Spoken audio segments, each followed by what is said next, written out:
Olá amigos, André Naves falando. Antes de começarmos, eu gostaria de pedir para que vocês se inscrevam no canal, curtam, comentem, compartilhem, acionem a campainha. Vamos juntos construir um debate mais racional, mais iluminado acerca das questões sociais, econômicas e políticas do nosso país. Hoje eu gostaria de conversar com vocês acerca das 4 revoluções industriais, de acordo com a divisão ou a classificação de Klaus Schwab. É interessante notar, e eu faço esse adendo inicial, esse alerta inicial, que as classificações não são verdadeiras ou falsas, são úteis ou inúteis e variam em sua gradação de valor, ou seja, variam em sua gradação de utilidade. Algumas classificações são muito úteis e outras nem tanto, mas não se pode alegar que uma classificação é verdadeira ou é falsa. Nesse sentido, Klaus Schwab ele divide as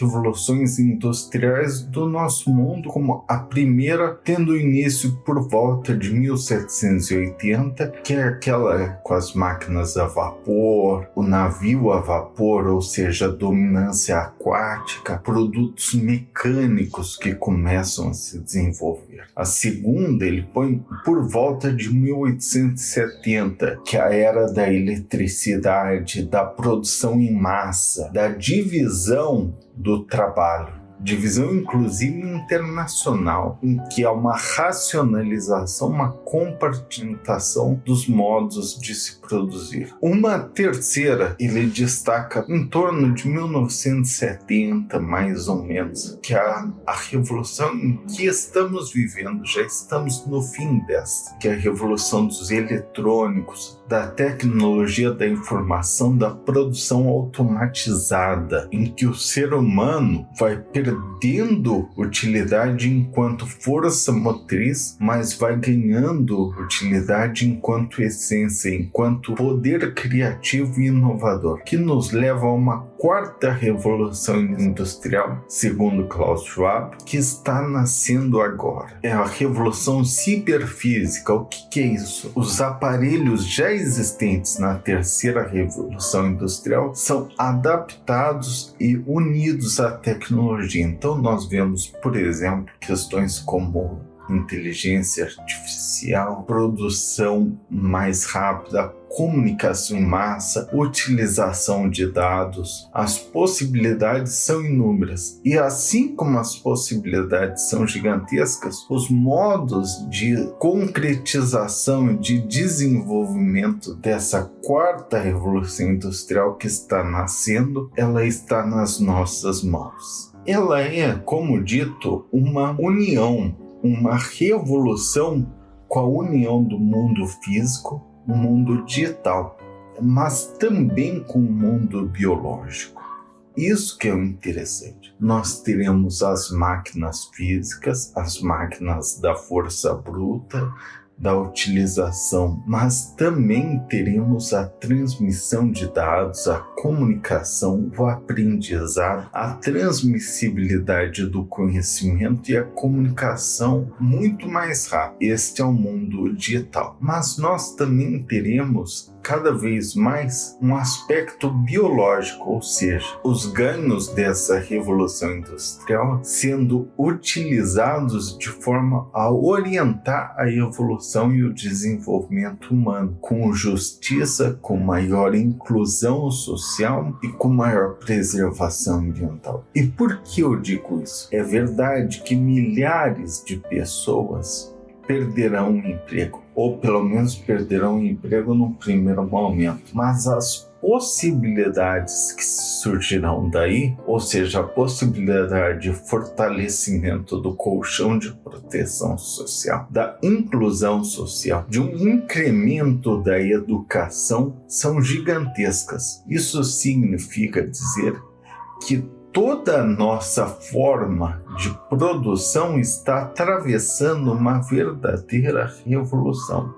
Isso é, nossa produtividade pode aumentar de maneira nunca antes vista, porque nós estaremos aliando o maquinário físico, o maquinário digital e dessa vez o maquinário biológico, a fonte em última análise de toda a criatividade e toda a inovação. Revolução industrial, então, como eu disse, ela representa muitas oportunidades, ela tem oportunidades gritantes, novas formas de aprendizado, aumento da produtividade, de melhoria da inclusão social, mas também representa sérios desafios. Se nós continuarmos utilizando os paradigmas do passado, ou seja, o trabalho é só aquilo que gera um retorno financeiro necessário à sobrevivência humana, nós estaremos produzindo miséria, porque são milhares de pessoas desempregadas, que perderão emprego com o avanço do maquinário, com o avanço da tecnologia digital, com o avanço de novas maneiras de organização produtiva biológica. É o momento em que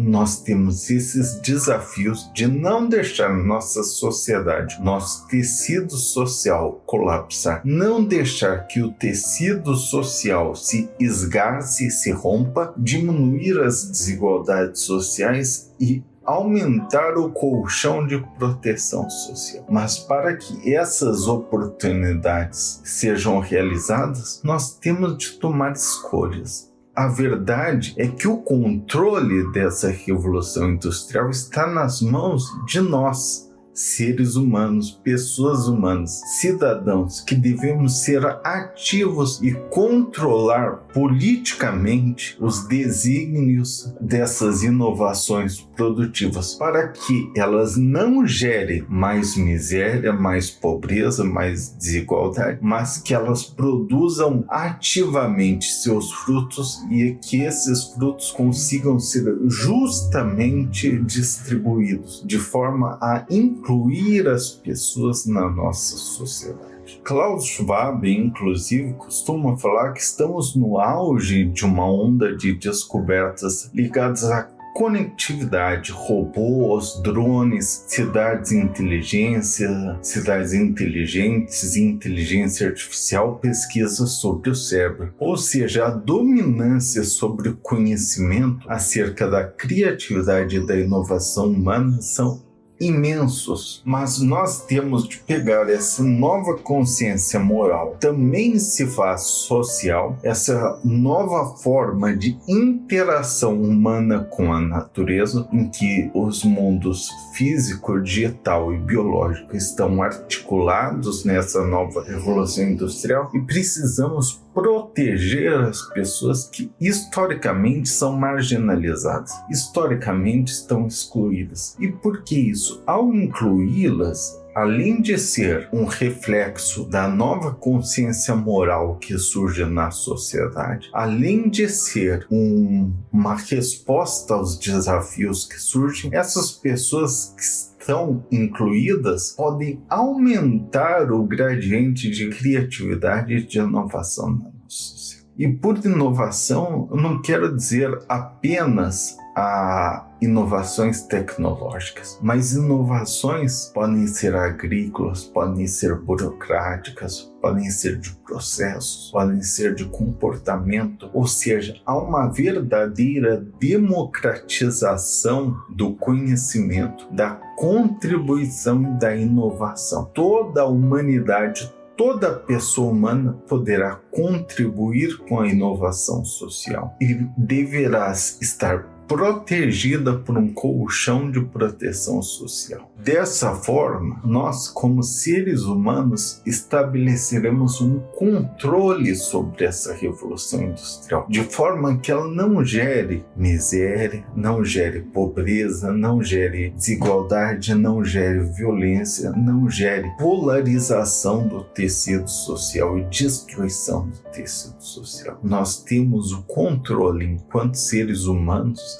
de moldá-la de forma que ela amplie, potencialize o colchão de proteção social, ela potencialize os direitos humanos e sociais, ela potencialize a democracia social. Em última análise, que ela inclua os marginalizados e que ela torne real a justiça. Dessa forma, para que nós estabeleçamos como válido esse princípio da quarta revolução industrial, se faz necessário que se crie uma nova visão econômica, um novo paradigma acerca da economia, da sociedade, do próprio desenvolvimento político da humanidade. Que paradigma é este? É um paradigma do pragmatismo democrático. Em última análise, é aquele paradigma fundado na realidade. É um saber prático acerca do que funciona e do que não funciona na sociedade. E este saber prático deve ser utilizado para a criação de uma economia do cuidado. Ou seja, a economia não estará mais a serviço de alguns poucos, mas a serviço de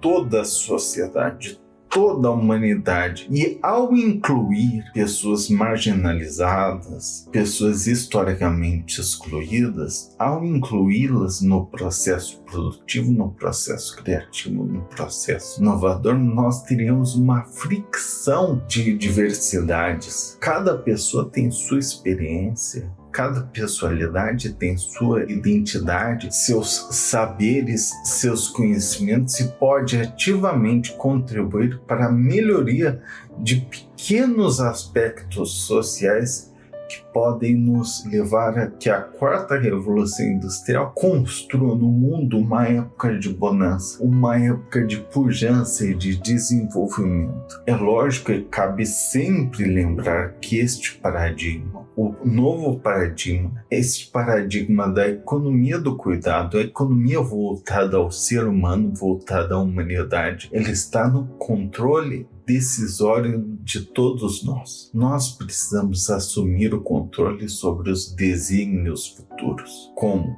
Participando, tomando poder, informando-nos, conhecendo, dialogando, estabelecendo pontes e não muros. Mas é lógico que essa quarta revolução industrial apresenta diversos dilemas a todos nós. Os dilemas da inclusão social, da exclusão social, da marginalidade, da miséria, da pobreza, da violência ou das guerras. Nós queremos uma sociedade que funcione para poucos ou que funcione para todos. Esta é a realidade.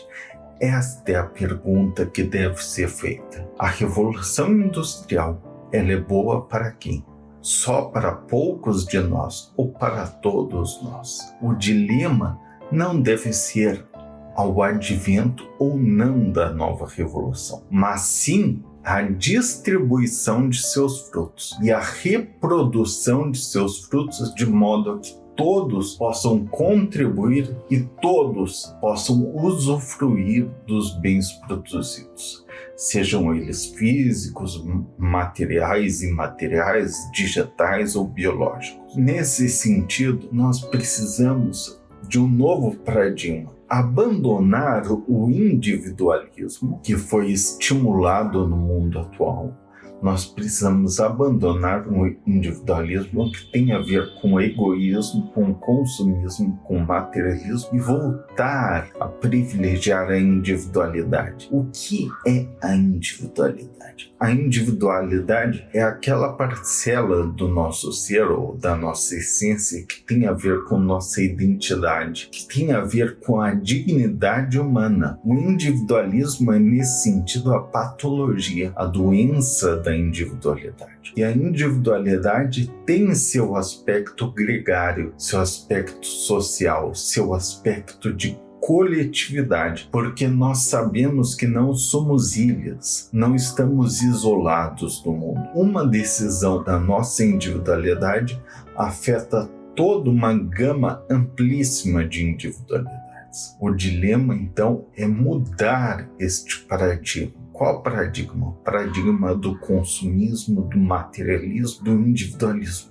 e criar o paradigma da individualidade, da coletividade, da economia e da sociedade do cuidado. Dessa forma, as inovações que surgirem da Revolução Industrial deverão ser orientadas de forma a aumentar o gradiente de dignidade e de individualidade de cada um de nós. Elas têm de ser ambientalmente sustentáveis e socialmente justas. E por quê? Porque ao cuidar do ambiente, do meio ambiente, nós estamos preservando não só a nossa vida, como a vida, as individualidades das futuras gerações. E o respeito é uma característica importantíssima, porque uma individualidade tem de respeitar a outra com uma dignidade. Nunca podemos usar uma pessoa como uma ferramenta ou como um meio. Todas as pessoas, todas as individualidades são fins em si mesmos. Nesse sentido, as inovações advindas da Quarta Revolução Industrial precisarão também ser socialmente justas. Isso significa o quê? Uma inovação socialmente justa? Que ela deve ser orientada de forma a incluir mais pessoas na nossa sociedade, a trazer mais pessoas para este caldo de experiências, esse caldo de vivências práticas, o caldo criativo ou o caldo inovador. Nós precisaremos, portanto, de inovações ambientalmente sustentáveis que não sejam danosas ao meio ambiente e que sejam socialmente justas, que não destruam toda a nossa sociedade, a nossa coletividade. E destruindo a coletividade, nós estaríamos escravizando as individualidades. Portanto, a Revolução Industrial ela deve ser orientada por todos nós, ela está nas nossas mãos e deve ser orientada por todos nós no sentido de uma Revolução Industrial democrática. O que é democracia? Democracia é a vontade da maioria, mas uma vontade da maioria que tem a ver ou que preserva as dignidades das minorias. E preserva as dignidades das minorias sempre no sentido de ampliar, de concretizar, de aprofundar os direitos humanos e sociais. Em última análise, uma democracia ela sempre busca como horizonte de futuro, como patamar, como novo paradigma, a construção de uma sociedade mais justa. E o que se quer dizer por sociedade mais justa? Aquela sociedade em que cada pessoa receba aquilo com que contribuiu e que cada pessoa seja protegida nos momentos de necessidade, de adversidade. Isso significa que uma revolução industrial, a quarta revolução industrial, só será orientada para a democracia se ela buscar a justiça social, isso é, a inclusão de novas individualidades no processo revolucionário produtivo. Assim, todas essas individualidades, com sua parcela de coletividade ou não, elas contribuirão com novas inovações, com novos processos criativos. E este ciclo virtuoso conseguirá trazer maior pujança, maior progresso, maior desenvolvimento social. Então, como falado, e é sempre importante repassar isso, repisar, a Revolução Industrial está fundada no trabalho, mas a própria noção de trabalho, o conceito de trabalho, tornou-se fluido, porque ele sai de uma interação financeira para assegurar a sobrevivência, para uma interação criativa com a natureza. Trabalhos antes não valorizados passarão a ter valor, passarão a ser olhados por um novo prisma, um prisma da inovação, da criatividade, da contribuição. E esse trabalho desvalorizado será protegido socialmente. Daí que advirá o grande conceito de ciclo virtuoso, que a quarta revolução industrial pode sim e deve instituir. Ou seja, o trabalho deverá aumentar o gradiente de humanidade, de individualidade, de essencialidade em cada um de nós. Em uma palavra, aumentará a dignidade de cada ser humano. Aumentando a dignidade de cada individualidade, ele aumentará a sua dignidade da coletividade. A nossa dignidade social crescerá como um todo. E todos podendo contribuir com o processo criativo, com o processo inovador, nós teremos a ampliação da justiça na nossa sociedade. O sentido da Revolução Industrial, portanto, está nas nossas mãos. Nós deveríamos atuar para orientar esse processo inovador, criativo, para novos paradigmas sociais. A quarta revolução industrial é isso. É uma mudança da maneira como pensamos alguns conceitos antigos. É uma mudança na forma como atuamos. É uma mudança na forma como nos comportamos. É uma mudança decorrente da nossa vontade na orientação de incluir mais pessoas e aumentar o gradiente de justiça social. Muito obrigado.